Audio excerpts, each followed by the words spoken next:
around a little bit. Move around a little bit? Okay. Alright, are we streaming? I have no idea. We are streaming. Alright, so... We're streaming. We're streaming.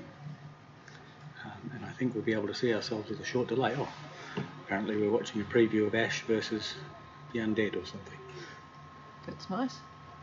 Alright, so I'm Brook, this is Margaret. We're with Stickmen Media, a video game development company, and also, we should always mention, Desolate Spectre, which actually is a game that was specifically set up to make, a studio that was specifically set up to make horror games.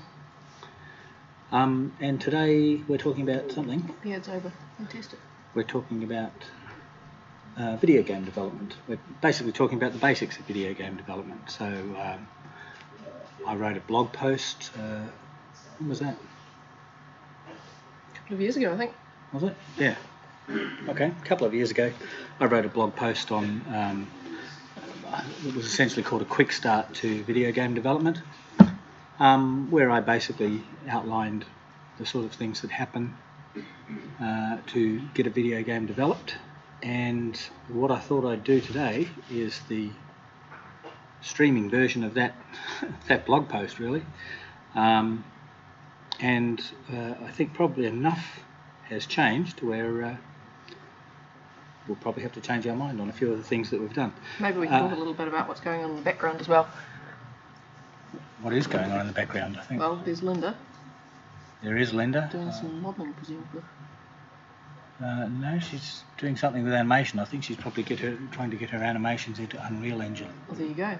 That's what Linda's doing. Yeah. So perhaps it's easier for me to look up there than there, but I gather we should look there because that's where the camera is. A couple of notes from yesterday, just so that you know we are listening. So we had a couple of people offline tell us that the audio channel to this is not great. In fact, we seem to have some desktop audio happening at the moment, which we should kill. Yes, that's better. So it was a bit echoey. So we are in the process of looking at microphones. So we'll probably get a desk mic or maybe some lapel mics. I've always wanted to do the lapel mic thing.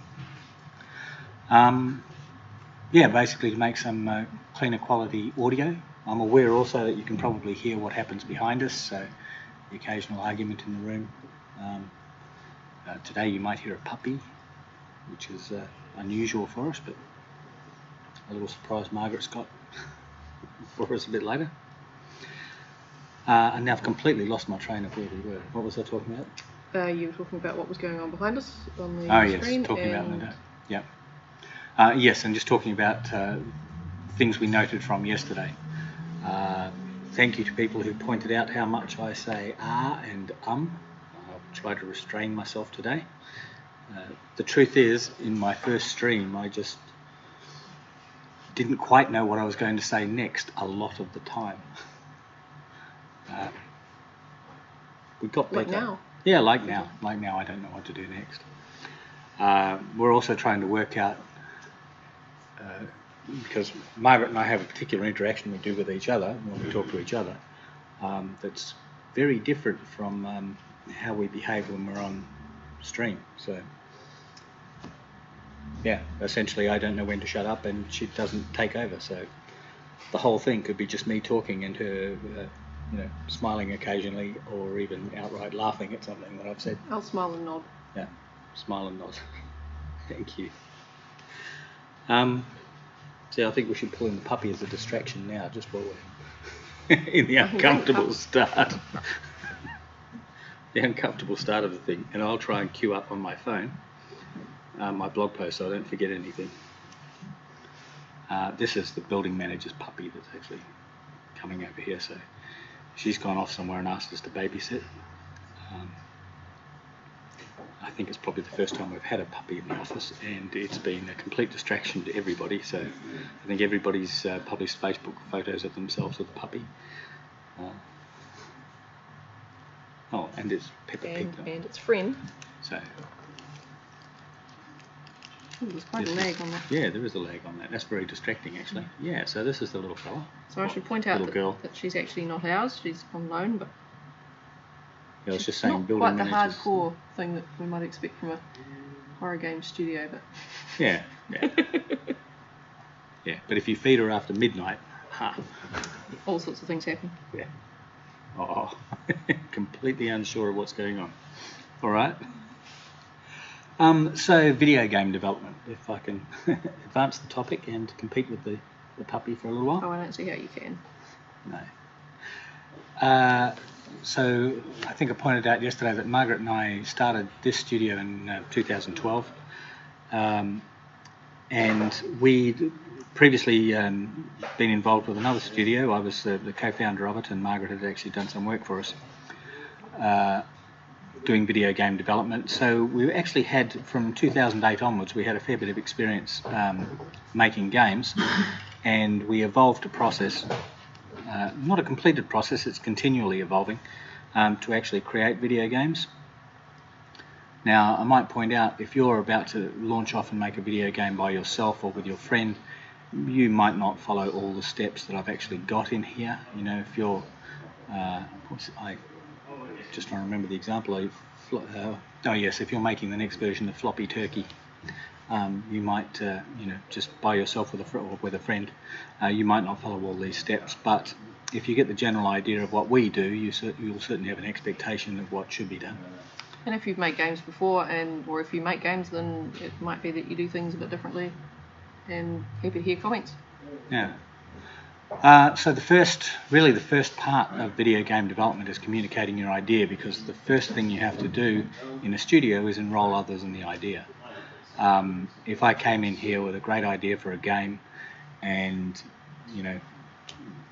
told everybody about it but didn't do a very good job and nobody was particularly interested, I guarantee you, whether we're the bosses or not, that game wouldn't get made, because you really need to enroll people in it. You need them to actually have an expectation that they will enjoy the process, that they'll enjoy the game, that they'll enjoy level design and contributing to meetings and so forth.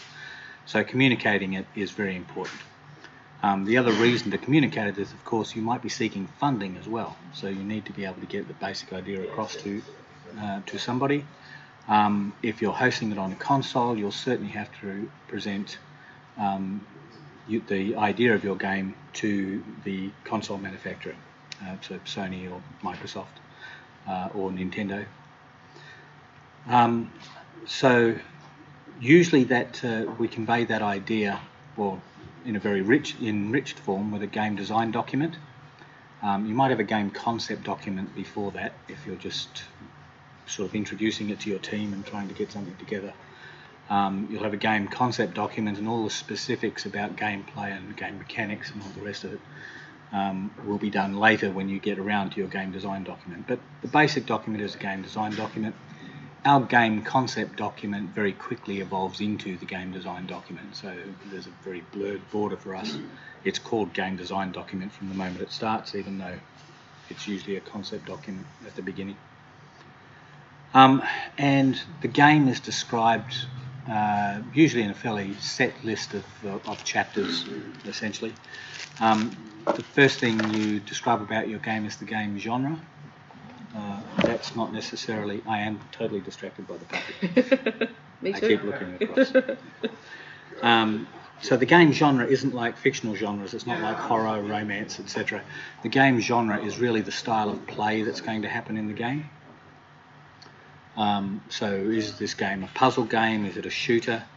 I've actually got... I'll probably publish it somewhere, a list of... that I found online of game genres for you to actually refer to, so that you can determine, when you've got an idea for a game, you can determine where it actually fits in game genres.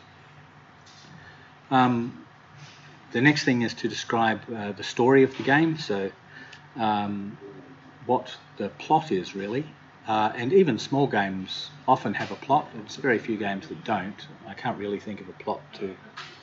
well, no, I can actually think of a plot to Pac-Man. I think Pac-Man does have a plot. But what's that? It's completely gone from my head. You know, where you drop the shapes in and they match up? Tetris. Tetris, thank you, Tetris. I can't think of a plot to Tetris. Maybe there is one. Maybe I should know a little more about game history to know that stuff. But yeah, frequently a plot is quite important. People like the idea of having a context or a reason for what they're actually going to do in your game. You need to describe the characters that are in your game. So that's the player avatar and all the players they're likely to confront. So it includes all the playable characters. So an example is Left 4 Dead. It's Coach Ellis, Nick, and Rochelle. No, that's Left 4 Dead 2. And the enemies, Uncommon Infected, Spitter, Hunter, and the bosses, Tank and Witch. Characters can even be things like spaceships, like in Space Invaders. So yeah, a list of the characters, give them some background, give them some meat, essentially, for people to actually get a hold of. The environment, you need to describe the world in which all the action happens. And that can be anything from a chessboard to 16 square kilometres of mountains, rivers and lakes. In the case of Skyrim, I think it was 16 square kilometres, quite a sizable chunk. You'll describe, my impression is you'll briefly describe level design, because you'll actually end up with a separate level design document. So level design, you'll describe sort of what a level looks like or plays like, what's fundamental to a level in your game, what makes it a level in your game. And yeah, later when you're actually designing each level, you'll probably start a separate document which everybody contributes to, which describes each separate level and what's actually in that level. So the heart of your game is something called gameplay. We often describe it as the 5 seconds of fun. So there we are, that's 5 seconds of fun. Yep. So the 5 seconds of fun, that's when you're really trying to nail down what it is that people are doing in your game, often over and over. If you imagine a shooter, the number of times you're just pointing and shooting, that is the 5 seconds of fun in a shooter. And you'll do it 2,000 times without thinking about it, which, if outside the context of a game, would be a really boring activity. And we tend to test that 5 seconds of fun even before we've got characters. So characters might be cubes and sticks, and you'll just tune and test that, find out what's actually fun about it. You can't always do that, so let me add the caveat here that occasionally wants to go down. That sometimes the game is really about what happens in the interaction. So if you have a number of comical pratfalls, for example, that your characters undergo when you, let's say, you shoot a character and there are a number of comical ways that they die, it's hard to convey all the gameplay or all the fun of the gameplay with just sticks and cubes. You really actually need those characters behaving the way you want them to behave. Oh, come on, what's more fun than sticks and cubes? Yeah, well, we have had some fun with sticks and cubes. That's sort of the point. Another thing you'll describe in your document is the art style. So the art style is pretty important to nail down at the beginning. You're going to have a number of artists actually work on your game. You're really not saying much. You should be interrupting me and disputing. No, I'm streaming. Oh, sorry, can I interrupt you for a second? I'm streaming. I'm actually streaming out to an audience. Somebody's popped in to actual avoid people. me. Oh, Yeah. that's fine. Just an event for you guys if you want to get in on it, but I can come That We'll would be come and super. find you. Thank you, Daniel. Thank you. Cheers. Yeah, so Real life. yeah, this is real life. So I was saying about the art style. So you're going to have a number of artists actually work on your game, Probably needs to go outside. and you have to encourage a certain level of consistency. People won't like to see a hodgepodge of artistic styles as they go through. Oh, I'll be back. You'll be back, okay. Probably need Taking to the dog for a walk? empty the puppy. Okay. So puppy was whimpering a bit, so yes. I think that needs to be attended to. It is a big distraction having a puppy in the room. A delightful distraction. I think everybody's enjoyed it so far. But back to art style. Actually, feel free to tell me if this is getting it. Oh, actually, somebody said the audio sounds better today. Woohoo! That's great. Yeah. So feel free to tell me if this is a bit too dry and if you'd like us to go some other way. As I said yesterday, we really don't know what we're doing, so we're learning as we go along. So feel free to put your suggestions up. So art style, you need to be able to describe, certainly an art style you should be able to describe in a sentence, so it might be that it's grayscale shoujo manga in silhouette, or something like that, where you can pretty much describe exactly what you need, so people will understand then whether things are outlined, what the colour palette is going to be, or what it's likely to be, where it's likely to be anchored. And the other thing you need to do is, if you do have a colour group that you're going to actually use, you should probably put that in the document, actually show the colour palette that you're planning to use in the game, and if possible produce a few examples of things coloured in the game. The sound and music, actually I'll skip sound and music because I'll come back to that when Margaret's in the room, because that's really her thing. But one of the really important things is the game mechanics. Now these are the intricacies of how your game actually plays. So you might have a reload sequence that you have to go through when you're using a gun, for example. That's part of the fun. That's a game mechanic. If loud weapons attract enemies, that's really a game mechanic.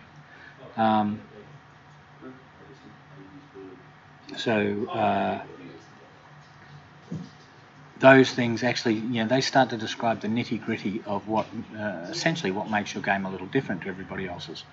Because a lot of the gameplay styles will be the same. Game mechanics, you'll often have a variety of that are particular about your game. And often these are the things that people love about your game. So I skipped over sound and music just because you're out of the room. And I thought we could talk a little bit about sound and music. So the only thing I actually said when I did the blog post was describe them simply, and Margaret goes into a lot more depth than me when she actually gets hold of the document, but my initial thing is you describe it simply. So the music might be buzzy and bouncy using a kazoo and strings like the summer music in Banjo-Kazooie. So yeah, I've never done that. No, you really have never done that. So you really try and get a sense of what people want to convey, don't you, with music? Mood and... Well, it depends if we're talking about a game for us or a game for a client. Okay. So if it's a game for a client, then sometimes they have really seriously strict ideas about what they want, which is sort of a good starting place.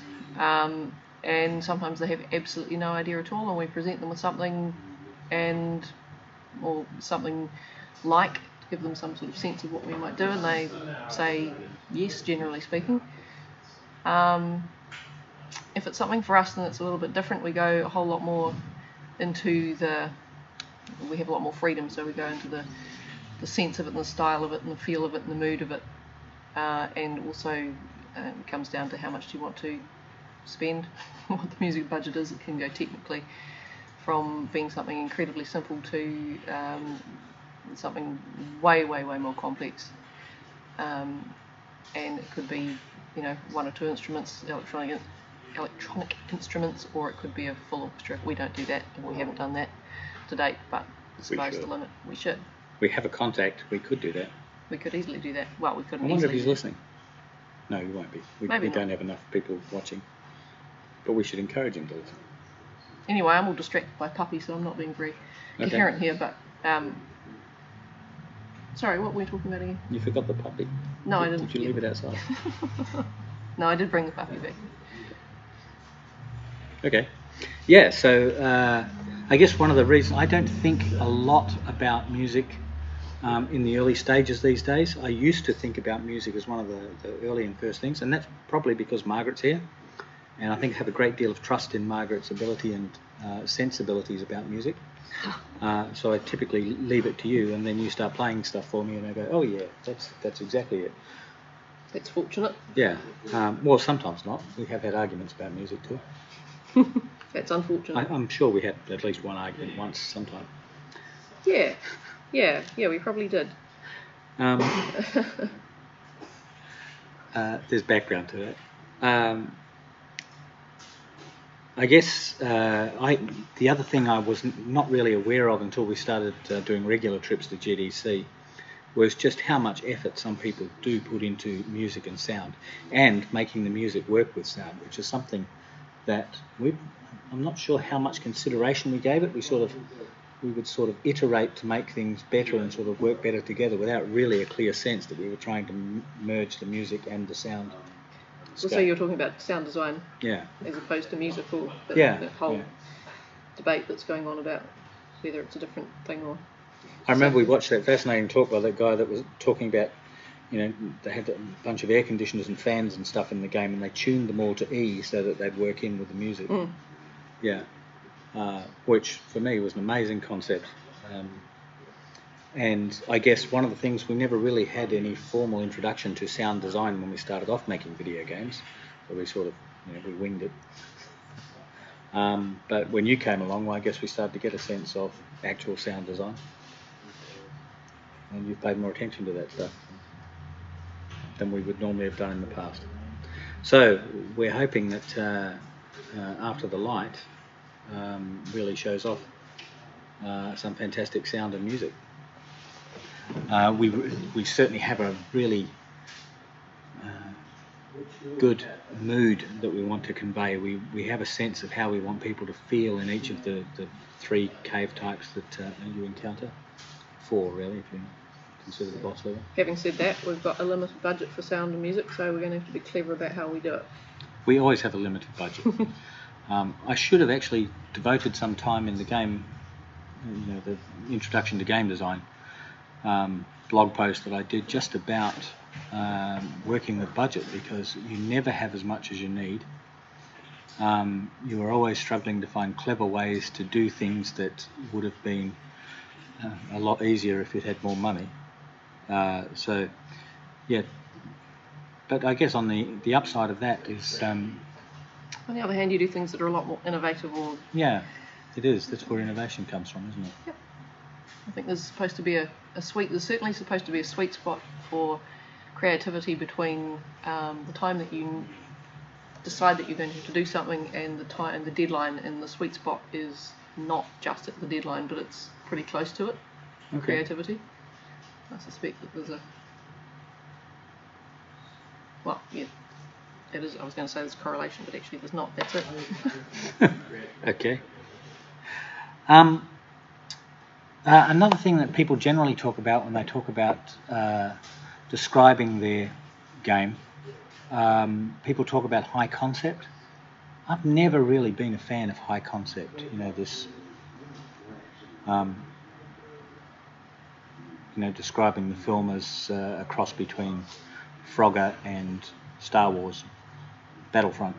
For me, that's just, when you actually start uttering things like that, it's the perfect way to create the completely wrong impression of your game.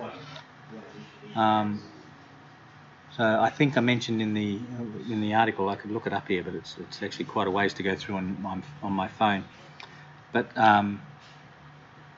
if somebody actually describes a game as a cross between Bambi and Godzilla, then you don't know whether that's the pointless struggle between a newborn deer and a 50-foot monster, or if it's a tearjerker about a poor monster who loses its mother to jet fighters. You know, they can sort of both be described as, you know, Bambi meets Godzilla. So, sorry for a Japanese audience, that's Gojira. Sorry about that. Just being pedantic there, before somebody else is. Yeah, so I think, you know, a paragraph to describe your game, you know, if you want to pitch it to somebody in an elevator, you know, a paragraph to get their attention is probably fine. You're not going to bore them too much in a paragraph. Whereas I think if you go in with the high concept approach, you are likely to create the wrong impression from the start and then forever be backpedaling as you try to get them to a better understanding of what your game is. Yeah. So other sections in the game design document, the user interface, very important one. Game controls. When you pitch to a console developer, so if you pitch to Sony or Microsoft, you are probably going to have to be very specific about how you are using their controllers. For them, their controllers are part of the value of their offering. So they really want to show off, you know, like Sony, for example, if you're using the, what's it called, the Move controller, or their 6-axis controller, they really want something that highlights, that showcases those neat controller designs. You know, when Kinect was a big thing, Microsoft was really looking for stuff that highlighted what Kinect did. So they expected you to be very specific about the game controls, and they expected you to be clever about using their technology. So that can often be a surprisingly big area of your game design document. The other thing that a console developer is going to want to see, but you should also be really, really curious about this, is your target market. Who are you actually selling your game to? You need to know essentially the age group. You certainly need to know, you know, if you've got some idea that your game is actually going to have a bit of dodgy content, you know, whether the age, you know, whether you're going to actually have to place restrictions, age restrictions on your game. You're going to need to know the size of your target market, because you're going to be predicting how much money you're actually going to make, or how many sales you're going to make. And another thing that you need in the document is you need to have a clear statement of which platforms you are going to target and why. There are times when this will be changed by somebody. Like if you get involved with a publisher, they might say, well, no, you're only going to publish with us, so they'll ask for exclusivity. I guess it's a good way to alert them to the fact that you're planning to publish elsewhere, and if they really like your game, it sort of puts a little bit of pressure on them to go, hang on, we don't want you giving that to, you know, Microsoft. Sony might say, we want at least 6 months exclusivity. Or, I've never had that conversation with Sony, so forgive me if I've misrepresented Sony in any way. I'd like to have that conversation with somebody. I thought you were just about to say I'd like to misrepresent Sony in that way, but I really don't think you do. No, I really don't want to misrepresent Sony. So.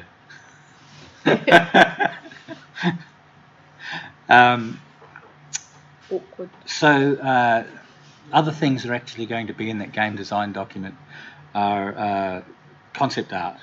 We tend to load things up with concept art. Concept art capture people's attention, and more than anything, they convey the mood of the game. They convey why people are going to enjoy. I just realised what you can see in the background. What's going on in the background? There's some furniture removal. Cupboard shuffling. That was to make room for... Oh, yes. Yeah, okay. So, nothing to do with game design, Not really that's moving a cupboard. aspect of game design, but distracting nonetheless. Anywho. Okay. Glad you pointed it out. Yeah.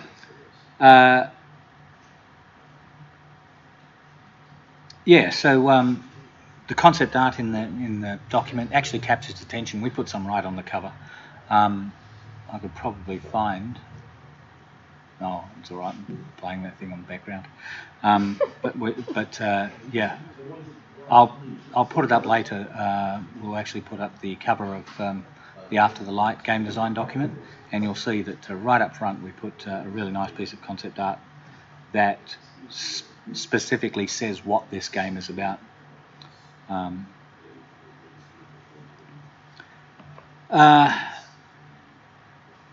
So once you've actually got your GDD together, then you actually have to start interesting people in your game. So you're going to have to get the platform owners, you know, the Sonys, the Microsofts, the Steam, to actually buy into it. Now, at the time I wrote that document, Steam had a green light process. I'm not sure what's happened to that green light process at the moment. Heard rumours that it's actually gone away. So that's something to investigate. So I don't know if Steam is a free-for-all or if you actually have to, because when we first got involved with Steam, when we published .clock, we had to actually negotiate with somebody at Steam about getting our game on the platform. So yeah, we had to give them the game design document and a whole lot of details about what we thought it would sell. We were wildly wrong, but nonetheless we had to have a good worked out argument that they could understand, and then they would approve it. Later the green light process came along, and of course, you know, as most of you gamers will know, you got to vote on whether a game actually got made or not on Steam. If you're a console developer, then you're going to submit your game design document to the Sony and Microsoft to describe your game, and you're typically after some sort of product code that they will give you under which you'll actually develop your game. You need to do that before you start developing the game in earnest. It's fair enough to develop a sample part, but you really need to know how far you can go, because you need to know what your spend is going to be. These days, because we work with games engines, most of what you actually build is transferable from one platform to another. So once you're actually a console developer, you'll find out that you can get Unity for Xbox, you can get Unity for PlayStation, you can get Unity for Nintendo, and the same with Unreal, which is the one we're currently developing After the Light in.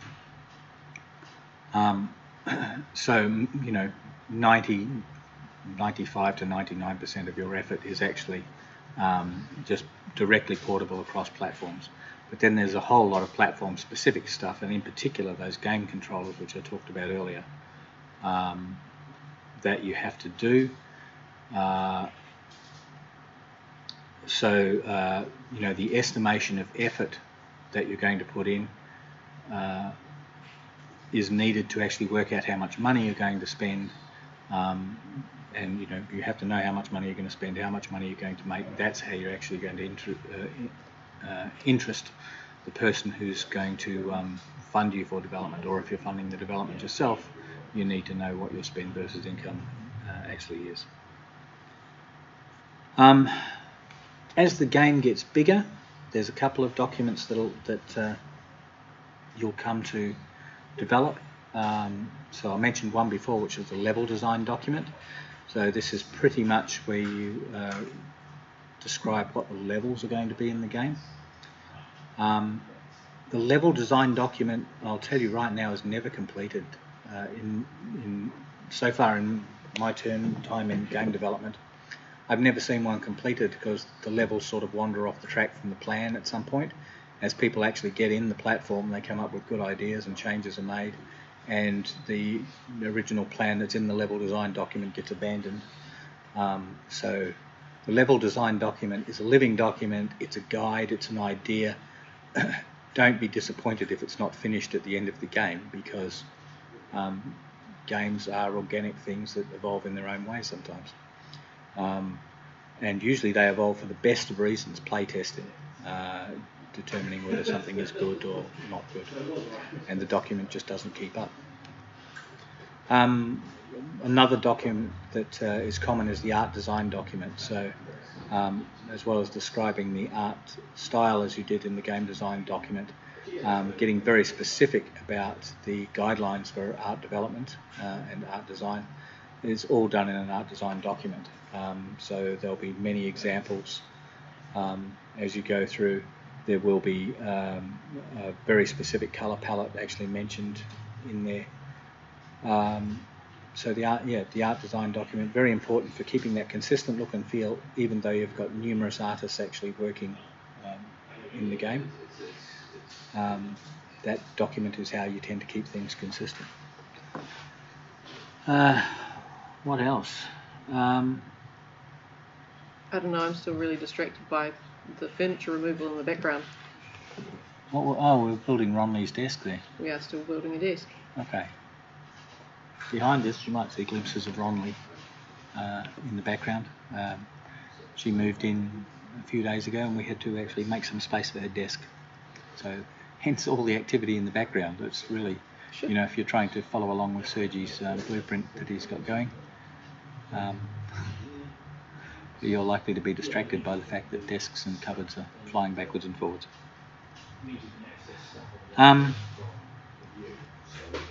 So one thing we try to do is to develop a vertical slice of a game. That's often useful even in the beginning, you know, when you're seeking funding. Clearly you'll have had some funding to get to the point where you can produce a vertical slice, but that vertical slice is basically just one cut through the game that sort of demonstrates everything about the gameplay and the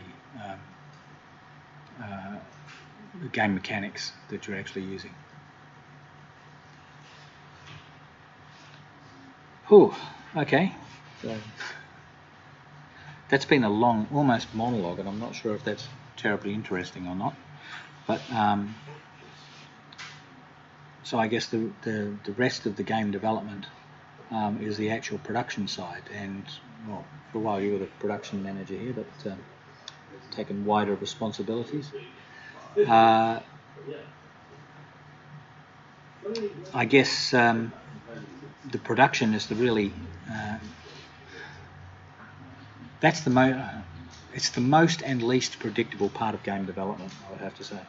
It's the most predictable because you make a prediction up front. You pretty much say this is what we're going to build, and then it's the least predictable because you never follow that plan. It's adaptable because you do have to test, you do have to see if things work, and things change. Also, budgets change, priorities change, and if you get accepted by one console over another, then all sorts of things can actually change. But essentially, you know, concept artists get busy creating things called orthographic views of characters, and creating more specific designs of environments or levels. Sorry, let's say the environments, because the levels actually involve interaction as well as just the art. Perhaps we could talk through the workflow now that you've talked through the game design document. So where do we actually start once we've got that game design document, assuming that it's a living document? Where do we actually start? Who starts with what? So if we look at After the Light, so After the Light's a perfect example because everything starts a little bit differently. It often depends on us, when you're working with us at least, and we've got customers. So where we start often happens or is decided because of who becomes available. So if the guy that's going to design the environments becomes available first, then that tends to be where we start. If the character designers are available first, which has happened in After the Light, then that's sort of where we started. In fact, we had the concept artist and our modeler and animator were all freed up at around the same time, so we started pretty much with character design. So the concept artist actually did orthographic images of the characters. And probably, should I show one of those? I need to stop that stream. There's probably another way to bring it in. I don't know enough about Twitch to actually do this, so again I might have to show it a bit later. But an orthographic basically shows the concept artist draws each of the characters from the front, the back and the side, so that the people that have to create those characters in 3D can use those views as reference, that they put it into their 3D modelling package, whether that's Maya or Blender, you'll find some indie studios these days use Blender. It's a free package for doing 3D modelling. And if you want to have an experiment with 3D modelling, go and grab yourself a copy of Blender. Plenty of YouTube videos to get you started as well. But yeah, so using these orthographic views, they essentially start creating the 3D characters. I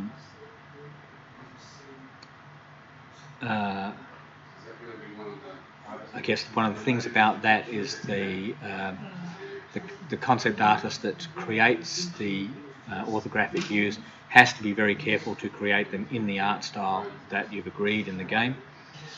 This is a place where things can quickly wander off and become disorganised if you don't basically clamp down and make sure that people follow the art style. Because the concept artist then, when they hand over those orthographic things and people start thinking about the textures for those models, if the art style is wrong, then they're already miscued and they're starting to develop something that's going to have to be corrected later in the game. I guess once you've got some 3D models, then you're starting to involve animators. So they take those assets, those 3D models, which are usually, as you can see, just on the background there with Sergi, there's a 3D model and you can see him standing in a pose with his arms out. So that's called a T pose. There's another one that you sometimes use with the arms slightly down called a Y pose. And that's the way the model is. It doesn't move, it doesn't do anything. It's simply that character standing, looking exactly as he looked in the orthographic designs. So what you can see in the background there, you might want to explain what's going on with Sergi with that bit of paper. So they're actually looking at the yes, the level design. So okay, yeah, in the background there, Sergi's actually looking at the level design document, perhaps determining where that character is actually going to appear. So that seems to be what that conversation might be about there. That's purely a guess. Microsoft thinks I need to send stuff to them, which I don't. Yeah, so that character in a T-pose is handed on to an animator, and an animator basically creates a rig. So a rig is a skeleton, essentially, for that character.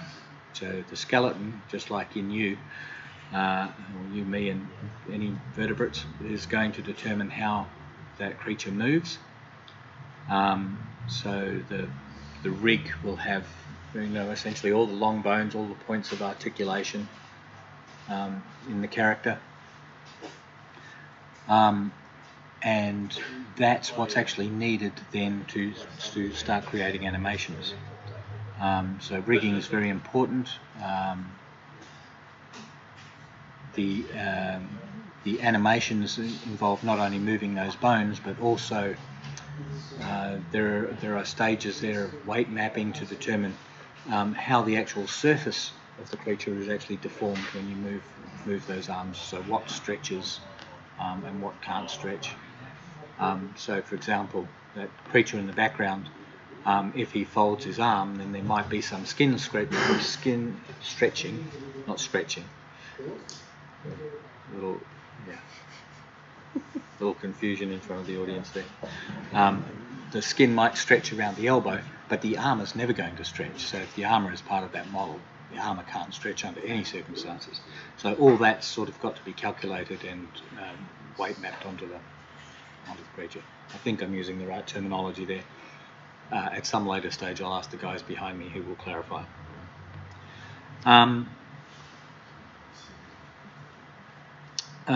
So specific animations are created, and there's often typical animations that characters have.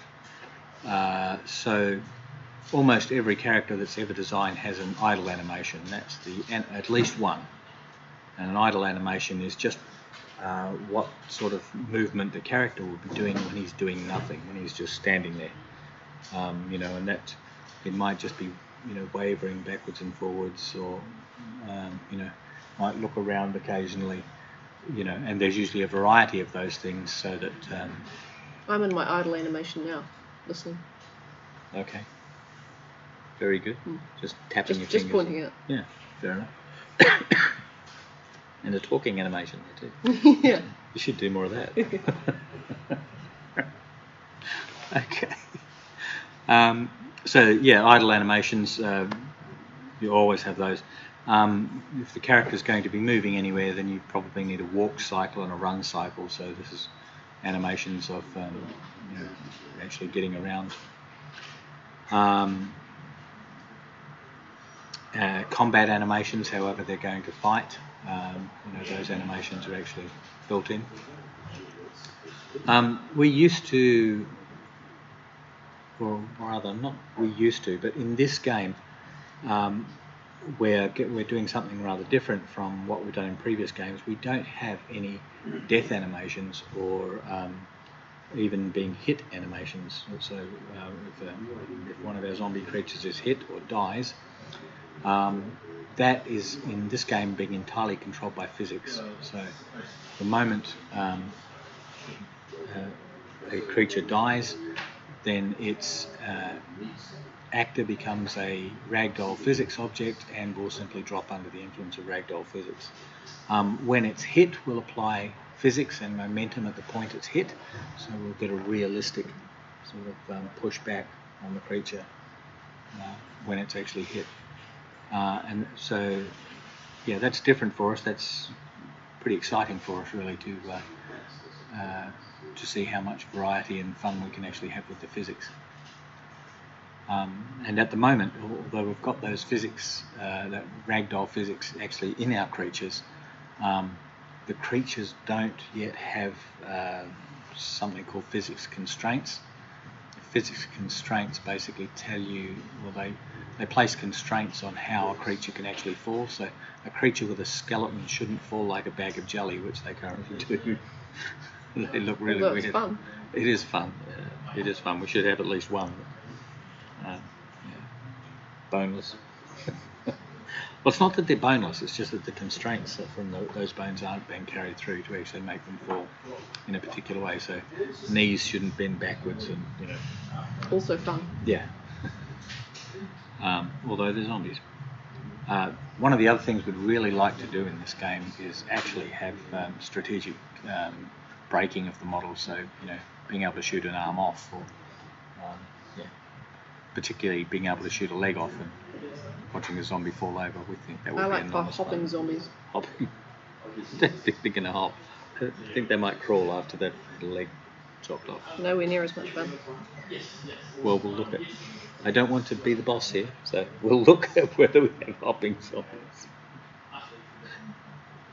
It's growing on me. Yeah, it's growing on me. I like I'm it. thinking of it.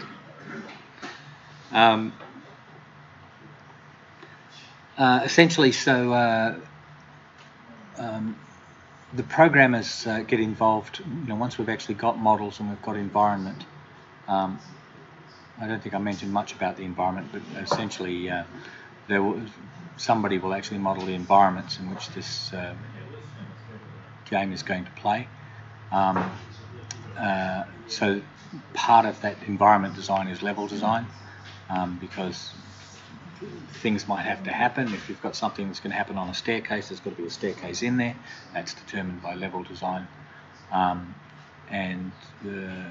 If it's an old Victorian house, then a lot of the bric-a-brac and things that you see around and all the rest of it will actually be somebody's artistic impression of what this Victorian household would actually look like. Do I need to say anything else about that? I don't think so. But essentially, once you've got environments and characters, then you can start doing, level design in particular, putting together challenges that actually happen in the various levels. You'll start having interactive props in the environment, so you know, you might need to unlock a door, or treading on this particular switch opens a secret panel in a wall or something like that. So programmers actually get involved in making those things work. As I say, we're now doing this in Unreal Engine, and Unreal Engine has something called the Blueprint system. I would like to do a streamer session on, oh, there I am walking behind myself again. I would like to do a session on Blueprint and tell people or show people how the Blueprint system actually works, because I think it's fantastic, even if you just want to get started in things. Getting a copy of Unreal and having a play with Blueprint is fantastic. It's a visual programming language, so you might drag out the object that is your door and the object that is your switch, and you connect them up to say, you know, if this switch is activated, you're going to open this door. And you can do that without knowing any programming language at all. So, you know, I think C++ is the native language of Unreal, and you don't have to know it in order to create these interactivities with Blueprint. And Blueprint's pervasive too. I've seen it being used for creating materials and all sorts of things in games. So materials is basically what you're going to put on the outside of your models. It determines what they look like, how they, you know, so if you've got the zombie wearing gold armour, somebody's got to create the gold material that gets applied to that gold armour. And materials can be, you know, with Blueprint you can make materials very clever indeed. So one of our guys has actually made rocks that only grow moss on one particular side of them. So wherever you put a rock, it'll only grow moss on, you know, it'll only have moss on one side of it. So, and if you decide to rotate it, well, the moss moves back to the original side. That sort of stuff, usually the domain of the technical artist, can pretty much now be done by anybody using that Blueprint system. So really powerful stuff. Intelligent moss. Intelligent moss. And yeah, more things than that too. So I'm really curious to see what comes out of that. I suppose, because we're actually running close to an hour, and that was just with me talking and you saying. I see that nod and smile. I've nodded and smiled. Some of the other things when you finish your game, or when you get towards the end of your game, is you're going to have to start marketing. These days, when I wrote that was true for what we believed at the time.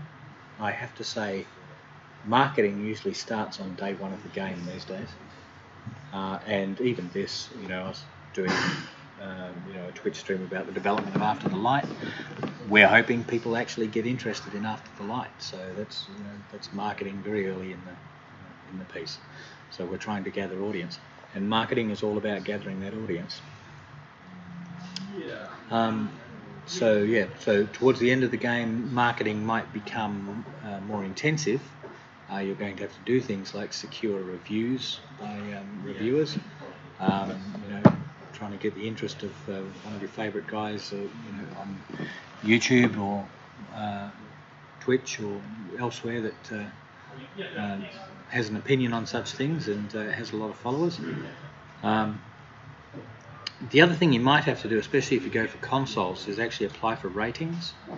So there are organisations such as PEGI, P-E-G-I, in Europe, and the ESRB in the US, and the OFLC, which is the Office of Film and Literature Classification in Australia, are ratings agencies where if you release in those regions on consoles, you generally need to have a rating from those guys.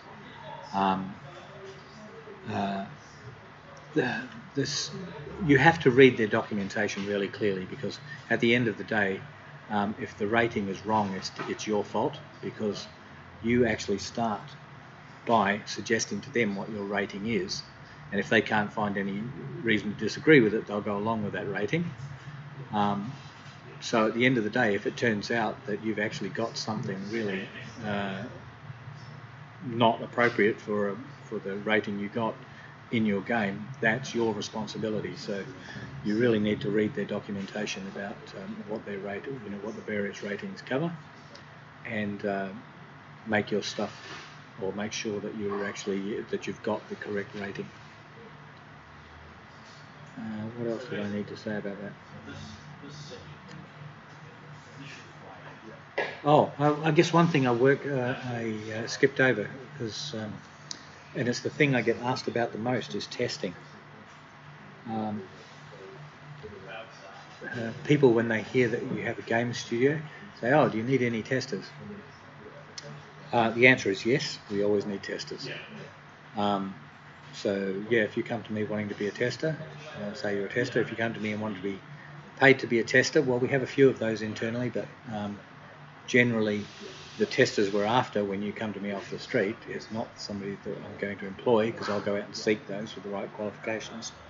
I want you to be a beta tester. I essentially want you to play the game and report faults to me from outside the organisation, for which you might be paid with a copy of the game and not much else. If you end up as part of a focus group or something like that, you might be paid with a cup of coffee and a donut at some point. Being brutally honest, we're a small company, so yeah, we don't throw thousands of dollars around for that sort of stuff.